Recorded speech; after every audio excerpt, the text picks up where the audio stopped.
नमस्कार, F TV Hindi में आप सभी को सुस्वागतम। जी, हैदर अली से वेलु नाचियार की मुलाकात 18वीं सदी की डिडिगुल शहर में हुई थी। ताले और बिरयानी के लिए मशहूर तमिलनाडु के यह शहर तब दक्षिण भारतीय राज्यों मैसूर का हिस्सा हुआ करता था। हैदर अली उत्तर में कृष्णा नदी, पूर्व में पूर्वी घाट और पश्चिम में अरब सागर तक फैले उस मैसूर राज्य का शासक थे, जिसका अधिकतर हिस्सा अब तमिलनाडु और केरल को पड़ोसी राज्यों कर्नाटक में है। वेलु नाचियार 1773 में ईस्ट इंडिया कंपनी का हाथों अपने पति मुथु बदुकनाथ थेवर और उनकी रियासत शिवगंगा को खोकर अपनी कम उम्र की बेटी बेल्लाची का साथ शरण और सहायता की तलाश में थी। हैदर अली और बेल्लू की मुलाकात परस्पर सम्मान के एक ऐसी दौर की शुरुआत थी जिसे अगली पीढ़ी में टीपू सुल्तान ने भी निभाया। बेल्लू को हैदर अली से मदद मिली तो उन्होंने ऐसा सम्मान अर्जित किया जो हमेशा के लिए यादगार बन गया। यह सम्मान क्या था? इस सवाल को यही छेड़ते हुए क्यों ना पहले इस बात की जानकारी ली जाए कि वेलु नाचियार कौन थी और वो किन चुनौतियों से जूझ रही थी। वेलु की माता पिता रामनाथ या रामनाथपुरम राज्य, अब ये क्षेत्र तमिलनाडु में है, के शासक थे। सन 1730 में जन्मी अपनी इस एकलौती संतान को उन्होंने घुड़सवारी, तीरंदाजी और मार्शल आर्ट जैसे वालेडी यानी कि दरंती फेंकना और सिलबाम बांस की छेरी से लड़ना की ट्रेनिंग दी। वो अंग्रेजी, फ्रांसीसी और उर्दू समेत कई भाषाओं पर आंख पाकर रखती थी। 16 साल की उम्र में वेलु की शादी शिवगंगा के राजकुमार से हुई। इस जोड़ में 1750 से 1772 यानी 2 दशकों से अधिक समय तक शिवगंगा पर राज किया। सन 1772 ही वो साल था जब आरकाट के नवाब ने अंग्रेजों को साथ मिलकर शिवगंगा पर हमला किया और वेलु नाचियार की पति को कल्यार कोइल युद्ध में हत्या कर दी। हमले के समय रानी वेलु और उनकी बेटी पास के मंदिर में थी, इसलिए बच गई। थेवर के साथ लड़ने वाली वफादार माराथू भाइयों बेल्लाई और चित्रा ने वहां से उन्हें निकाला और सुरक्षित जगह ले गए। वेलु को अपने पति की लाश भी नहीं मिल सकी। 18वीं और 19वीं सदी के सेना इतिहास की विशेषज्ञ शुभेंदु लिखता है कि रानी की सुरक्षित वापसी सुनिश्चित करने के लिए उनकी भरोसेमंद अंगरक्षक उडवाल और दूसरी महिला सेनानी पीछे रह गई थी। नवाब का आदमियों ने उडवाल को पकड़ लिया था। अपने ऊपर जुल्म के बावजूद उन्होंने रानी का ठिकाना नहीं बताया तो उनका सिर काट लिया गया। जंगलों और गांव-गांव में बेबस होकर घूमती रानी वेलु ने महसूस किया कि उन्हें शिवगंगा को अंग्रेजी से वापस लेने के लिए साथ देने वाला और मदद करने वालों को जरूरत है। माराथू भाइयों ने वफादारों के एक लश्कर तैयार करना शुरू कर दिया था, लेकिन ये अंग्रेजों का मुकाबला के लिए काफी नहीं था।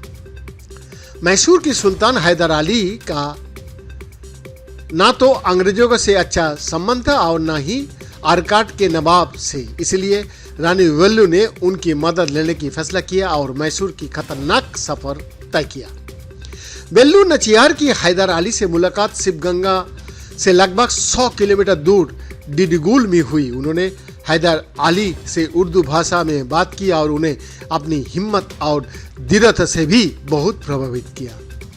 उन्होंने वेलु को डिडिगुल किले में रहने की दावत दी, जहां उनकी इज्जत रानी की तरह की जाती थी।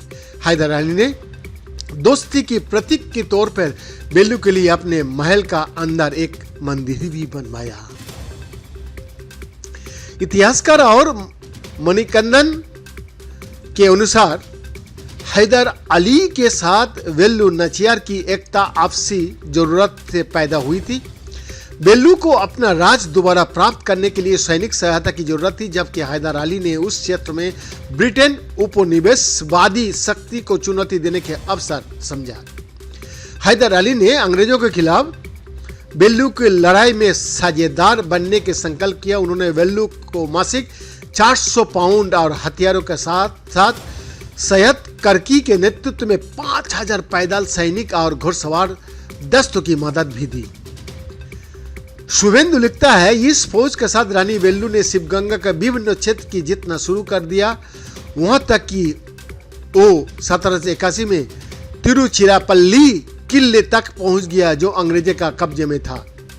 हैदर अली की वजह से अंग्रेजों तक और सेना सहायता नहीं पहुंच सकती थी, लेकिन रानी वेल्लू के पास किले में प्रवेश का साधन नहीं था। उडवाल की बलिदान की याद में रानी वेल्लू ने उनके नाम पर महिलाओं की एक सेना बनाई थी। इस सेना की कमांडर इन चीफ कोयली ने किले की दरवाजा खोलने की एक योजना पेश की। विजयदशमी का त्योहार उस कुछ दिन दूर है। पास के देहात के सभी महिला मंदिर जाएगी, हम उनमें घुल मिलकर अंदर जा सकता है। मैं अपनी उडवाल सेना की लड़कियों की एक छोटे से समूह के नेतृत्व करूंगी और छिपे हुए हथियार के साथ किले में घुस जाऊंगी। हम आपके लिए अंदर से दरवाजा खोल देंगे मेरी रानी। रानी वेल्लू का चेहरा पर मुस्कुराहट फैल गई। आप हमेशा कोई ना कोई रास्ता निकाल ही लेता है कोयली। अपने उडवाल के नाम हमेशा बुलंद किया है। विजयदशमी का दिन आया तो आसपास को देहातों से महिलाओं के साथ कोयली और उनकी साथी भी अंदर जाकर मुख्य मंदिर में जमा हो गई। विधि विधान शुरू हुआ और नियत समय पर कोयली ने आवाज दी, उठो मेरे बहनों। उडवाल की महिला तुरंत उठी और अपनी तलवार निकालकर पहरे पर खड़े अंग्रेजों सिपाहियों पर नियंत्रण पाते हुए दरवाजा की ओर बढ़ी। दरवाजा पर रखी मसाल उठाकर खुद आग लगाई और सिपाहियों को पकड़ते हुए गोला बारूद के भंडार में घुस गई। अचानक किले में एक जबरदस्त धमाके आवाज सुनाई दी। कुछ ही मिनटों में किले के दरवाजा खुल गई और 2 उडवाल महिला घोड़ पर सवार होकर वहां पहुंच गया जहां रानी वेल्लू की सेना छिपी हुई थी। रानी, दरवाजा खुला है, अंग्रेजों का गोला बारूद का भंडार को उड़ा दिया गया है, ये हमला करने का सही समय है, एक महिला ने वेल्लू को बताया। अच्छा मेरी बेटी कोयली कहाँ है? उडवाल महिला ने आंखें नीचे कर ली। हमारी कमांडर ने अंग्रेजों के गोला बारूद को बर्बाद करने के लिए खुद को कुर्बान कर दिया। ये खबर सुनकर रानी वेल्लू अपने घोड़े पर बैठी रही गई, मगर फिर सैयद कर्की ने उनसे कहा, हम उनकी कुर्बानी को बर्बाद नहीं जाने दे सकता। अब हमला करने का वक्त है, हम आपके हुक्म का इंतजार में हैं। रानी वेल्लू ने हिम्मत जुटाई और हमले का आदेश दे दिया। किले के अंदर कर्नल विलियम्स फ्लैटन के नेतृत्व में ब्रिटिश सेना का पास रसद और गोला बारूद भी कमी हो चुकी थी। इस तरह आजादी की पहले लड़ाई से 77 साल पहले वेल्लू नाचियार ब्रिटिश उपनिवेशिक शक्ति के खिलाफ जंग जीतने वाली भारत की पहली रानी बन गई। वैद्यनाथ दत्त का रिपोर्ट, FTV हिंदी, दिल्ली।